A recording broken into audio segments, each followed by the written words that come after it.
¿Aló? ¿Me escuchan? Sí. Bueno, buenos días. Parto por agradecer la invitación. Muy grato estar acá. Bueno, me toca hablar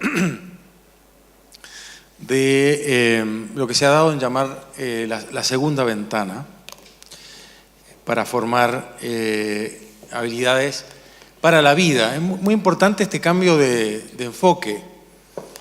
Normalmente los economistas nos concentramos mucho en los efectos meramente económicos de la educación. Durante muchos años estuvimos enfocados en eso.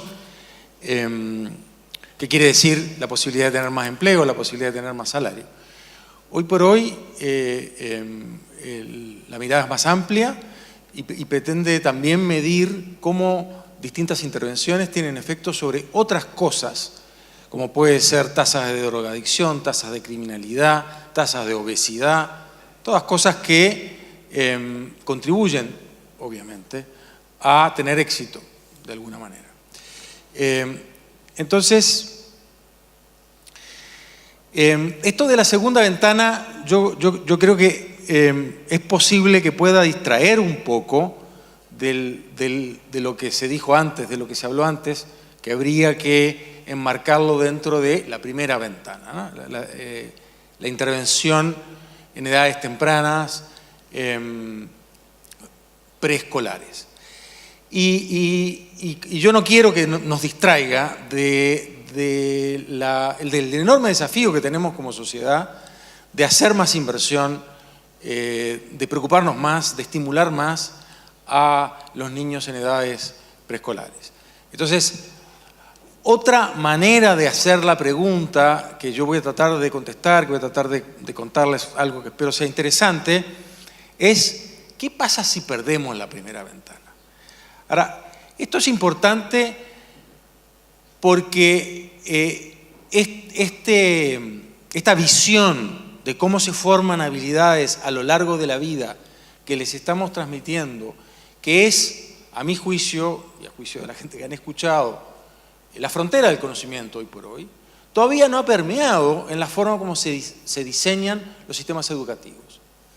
Los sistemas educativos tienden a estar estructurados con un enfoque en que no existen periodos críticos en la intervención para formar habilidades para la vida.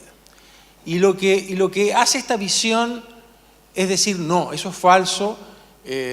Lo que nos dicen los neurólogos, los neurobiólogos, es de que esta idea de que el cerebro es igualmente maleable toda la vida es falsa. El cerebro es mucho más maleable a edades tempranas. Por eso la ventana. Y la ventana está abierta un tiempo y después se cierra. Y en ese sentido, sí, el cerebro es maleable y después deja de serlo. Y es en ese sentido que hay una ventana que está abierta, que no podemos aprovechar para entrar, o después está cerrada. ¿Sí? Entonces, nos estamos poniendo ahora en la posición de no aprovechamos esa primera ventana. ¿Qué hacemos? ¿Existe una nueva oportunidad o sencillamente perdimos el tren? Y la respuesta es que hay una ventana, una segunda oportunidad. Entonces, repito, me estoy poniendo en la posición de, tenemos un adolescente, acá está definido de una forma bastante amplia, estamos hablando de chicos entre 12 y 17, a los 12 años, sin ninguna duda que ya se cerró la primera ventana, hay alguna discusión ahí exactamente con qué rapidez se cierra, pero a los 12 hay coincidencia que se cerró. Y entonces, ¿en qué consiste esta segunda ventana? Bueno, por ahí también hay un llamado a cambiar el enfoque que hemos tenido tradicionalmente respecto de qué darle a los adolescentes con el objetivo de que tengan mejores habilidades para la vida, con la esperanza de que eso los haga ser más exitosos y eventualmente más felices, ¿verdad? En fin, eso obviamente no tenemos manera de saberlo, pero sí podemos medir el éxito y eso lo vamos a ver.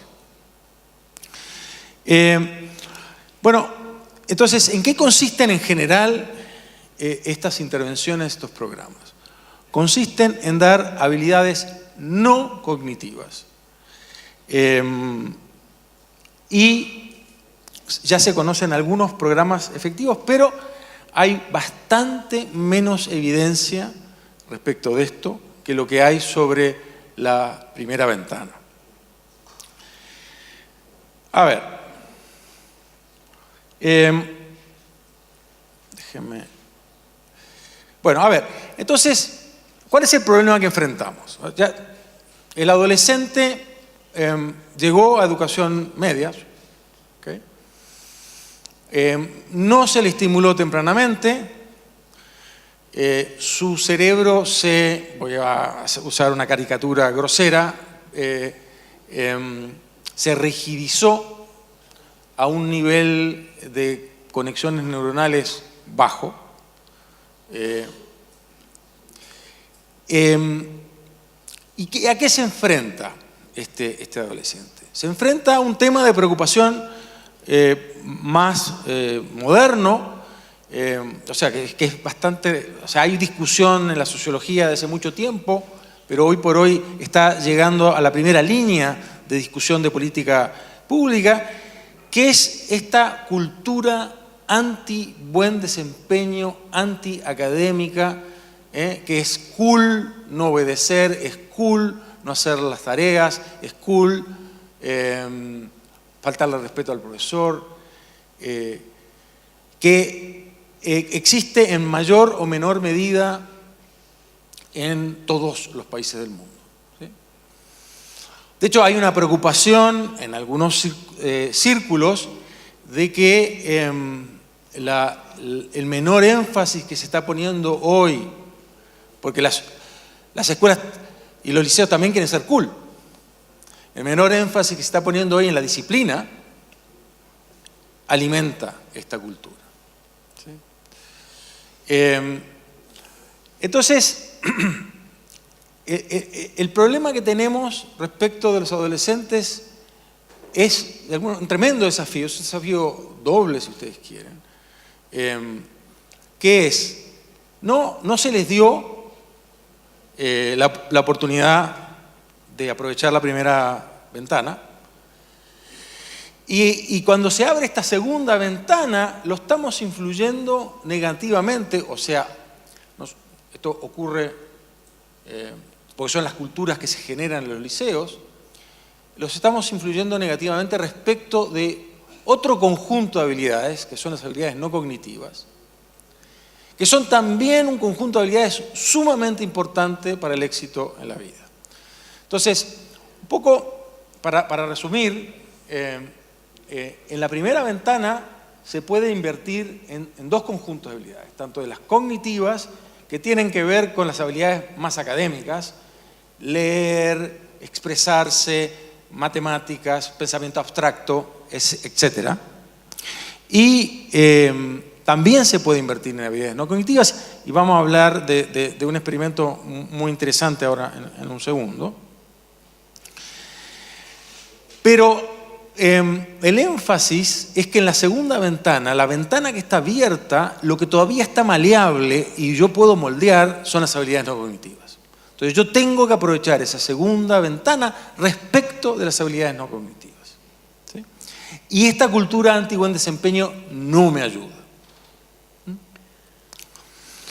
Ok, entonces eso lleva, como vamos a ver, no sé cuánto tiempo voy a tener para discutirlos, pero al tipo de programas que se ha encontrado que funcionan.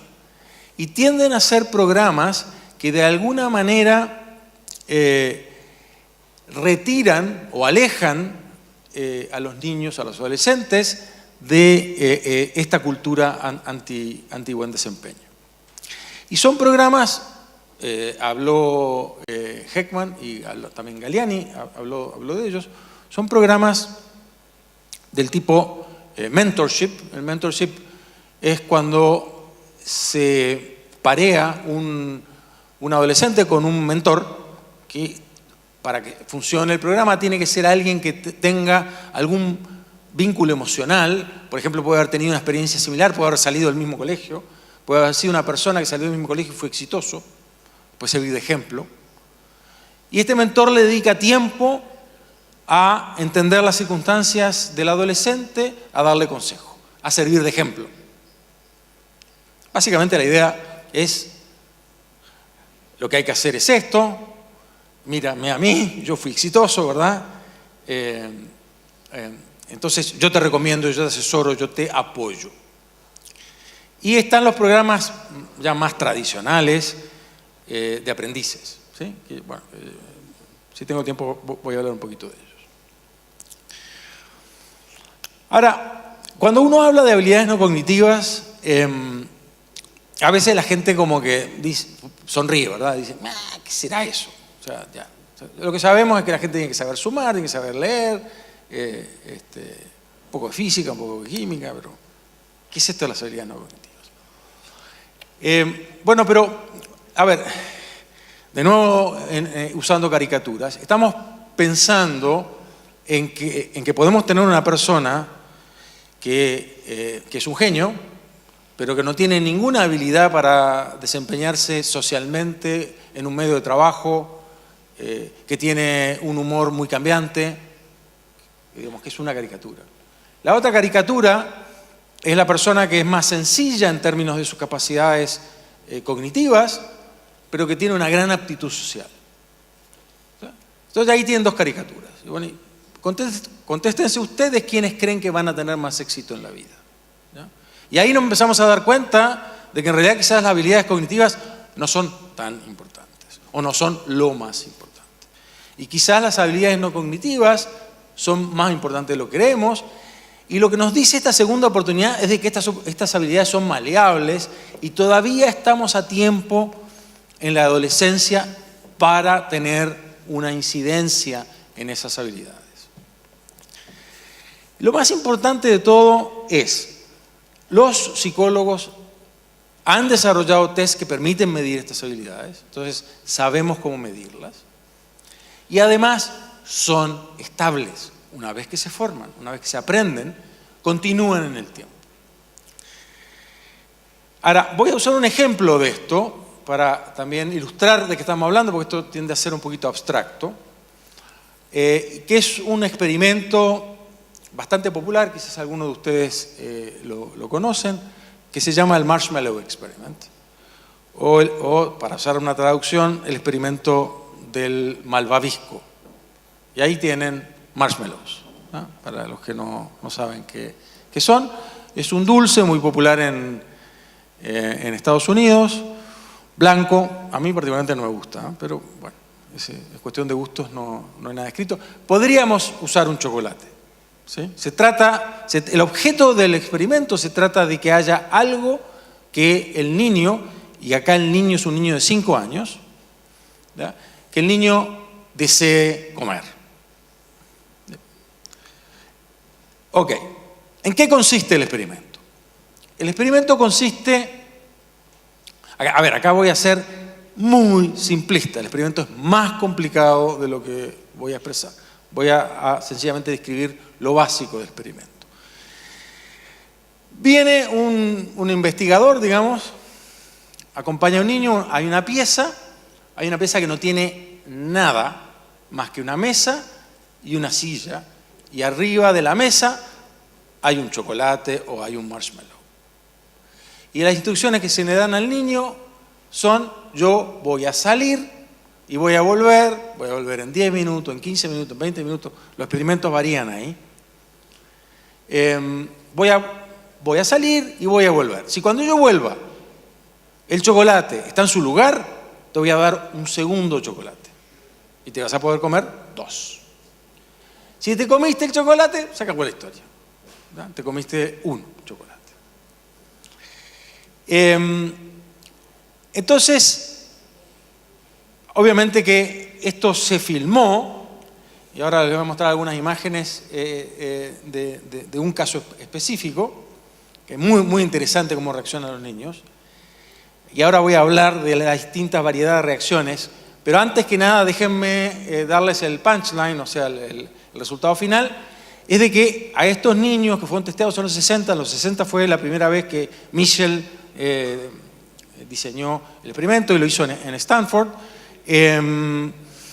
Esta persona se le siguió en el tiempo y se encontró que aquellos que resistieron la tentación, difirieron el placer, tuvieron la capacidad de intelectualizar esto de que 2 chocolates en 10 minutos es mejor que un chocolate hoy, y fueron capaces de operacionalizar el esfuerzo que requería efectivamente no comerse el chocolate.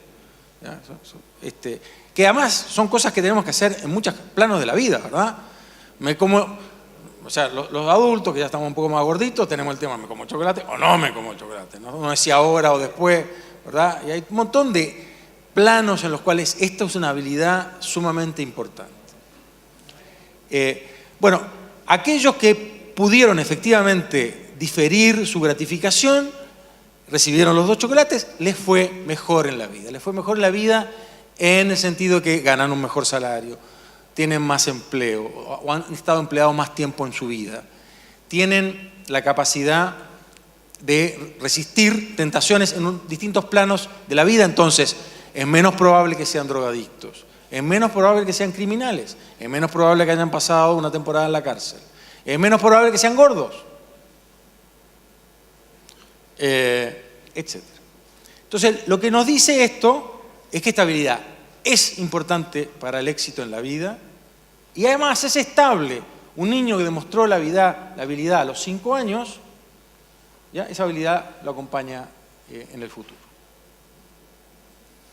Y acá tienen un ejemplo de un pobre niño sometido a esta tortura, porque realmente ustedes ven, el niño mira el marshmallow y no puede creer lo que le están planteando hacer, se agarra la cabeza, pone caras y finalmente se lo come. No pudo resistir los 15, 20 minutos. ¿Ya? Y de esto, como les digo, hay una multiplicidad de filmaciones en las cuales uno ve a los niños, existe obviamente todo el rango de reacciones. Hay niños que el investigador no salió todavía de la pieza y ya se comieron el malvavisco. ¿Ya? Hay niños que hacen este intento, si quieren ustedes, heroico por no comerse el marshmallow y al final no pueden resistir la tentación. Y después hay niños que empiezan a mirar el techo, que miran los zapatos, que miran el malvavisco, que vuelven a mirar el techo. Y 10 minutos después, 15 minutos después, 20 minutos después tienen otro. Yo lo digo, chocolate. pero lo hemos hecho 200 en fin, veces y no. es interesante y y además muy simple.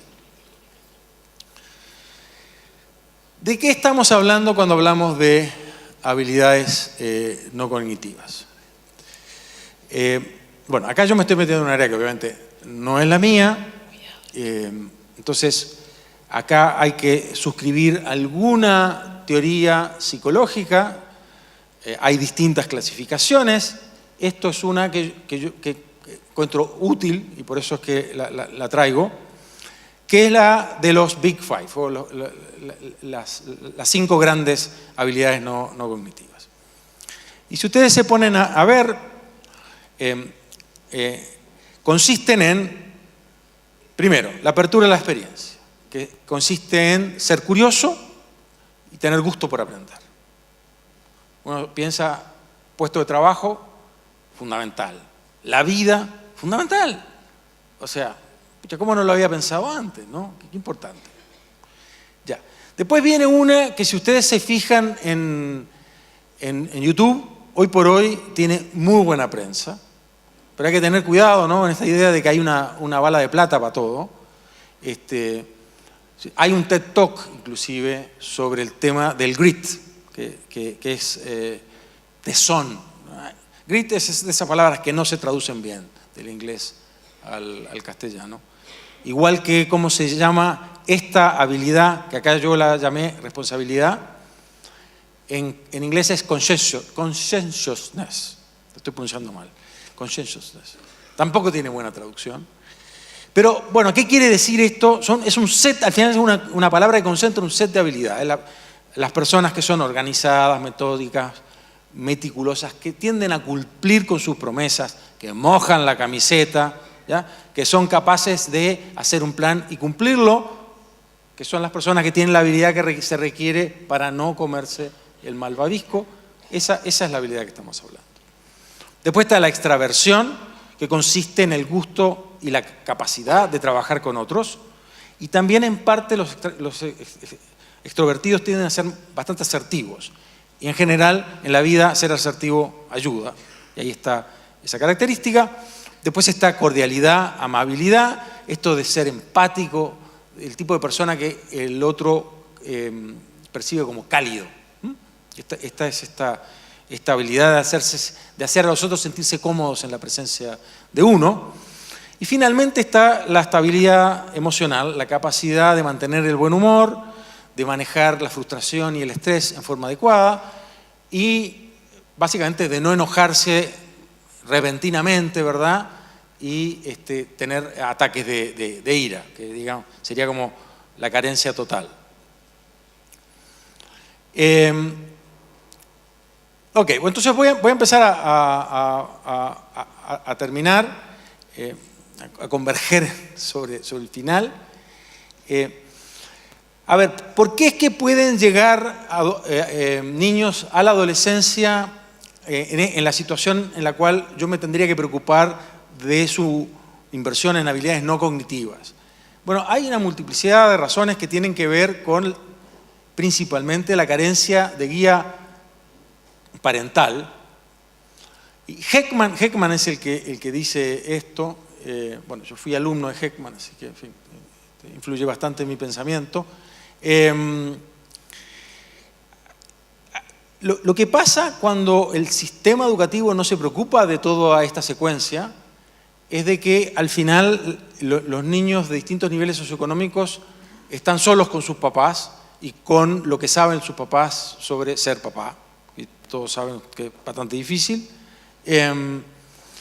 Y estos papás, algunos papás, ignoran la importancia de estas cosas. Y no le dedican tiempo, no invierten. De guiar al niño, alentarlo, de mostrarle aprobación. La falta de todo eso es muy dañina para el niño. De hecho, hay, no las traje porque son bastante tétricas al final, pero hay demostraciones neurológicas de que el abuso contra los niños en edades tempranas hace no operativas partes del cerebro.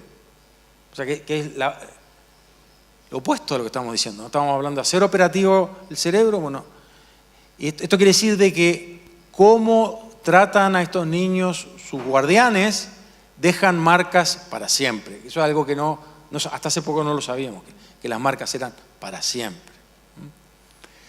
Entonces, lo que dice Heckman es que la carencia de guía parental, de este aliento, de esta aprobación, es la verdadera medida de la pobreza. Si un niño nace en un hogar que carece de recursos, pero que tiene esta guía, va a ser un niño más rico, más feliz. En realidad, la medida adecuada de la transmisión intergeneracional de la pobreza tiene que ver con la carencia de esto. Y de alguna manera, entonces, lo que estamos tratando es de suplir, de darle al niño herramientas que no aprendió en su momento. Ok, todo esto yo ya lo dije. Ok, entonces, muy brevemente, sobre este tema se puede obviamente hablar mucho más. Repito que no tenemos evidencia de tanta calidad en esta área como tenemos respecto a las intervenciones en la primera infancia. Pero en general los programas más exitosos son programas que por el método del ejemplo, el mentorship, o por el método de aprender haciendo, que es lo que hacen los sistemas de aprendices, se le trata de educar al niño al adolescente, respecto de una serie de habilidades que son fundamentales para el éxito y que el adolescente puede no haberlo percibido.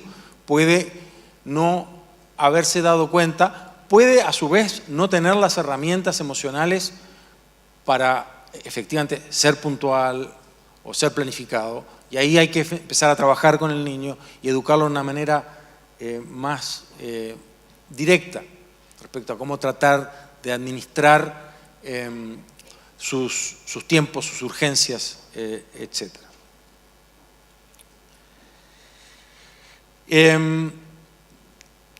Ahora, esto nos lleva a un dilema, ¿sí? Y esto es lo complicado de cómo llevar a la práctica la conclusión más obvia que sale de este análisis. La conclusión más obvia que sale de este análisis es, y de nuevo caricaturizando, yo tengo un conjunto de niños que aprovecharon la primera ventana y un conjunto de niños que no aprovecharon la primera ventana, y en esta segunda ventana voy a intervenir en forma diferencial, ¿sí? Pero eso muchas veces lleva a la acusación de discriminación, de estigmatización, ¿ya? Entonces, claro, eso nos lleva a pensar si es que no hay otra forma. Pero repito, la forma más obvia es sencillamente hacer tracking, lo que se llama en la literatura tracking. Si no quiero hacer tracking, es decir, si quiero meter a todos los niños en el mismo bote, no importa cuál es su historia, si no quiero personalizar, porque por último el tracking en el extremo es cada uno tiene un track personal, si no quiero hacerlo, entonces queda el dilema de ¿qué hago? A todos los adolescentes, independientemente de si aprovecharon o no la primera ventana, los pongo en el buque académico, que es lo que estamos haciendo hoy con los niños, con los adolescentes, o hago exactamente lo contrario y con todos los adolescentes los embarco en un esquema ya mucho más cercano al trabajo, con prácticas laborales, etcétera. Y si ustedes me preguntan a mí y me dicen efectivamente, señor Zappelli, usted tiene que elegir porque no vamos a discriminar, no vamos a estigmatizar, no vamos a hacer nada, yo le diría, yo elijo la segunda opción, ¿sí? Porque normalmente aquellos que no pudieron aprovechar la primera ventana tienden a ser de menor nivel socioeconómico, tienen menos herramientas para la vida, es mucho más urgente dárselas a ellos, ¿no? Entonces, si hay que elegir, yo me iría por ese camino. Ahora, en general, entonces, la forma de ayudar a estos niños es centrar mucho más el sistema educativo en estar seguros que les hemos transmitido la importancia, la necesidad de una serie de habilidades y que finalmente ellos mismos estén inquietos por obtenerlas. Un set de habilidades que, por ejemplo, podríamos darle, que no son tan difíciles de aprender, es el set de habilidades para autocontrolarse y no comerse el malvavisco. Eso, muchas gracias.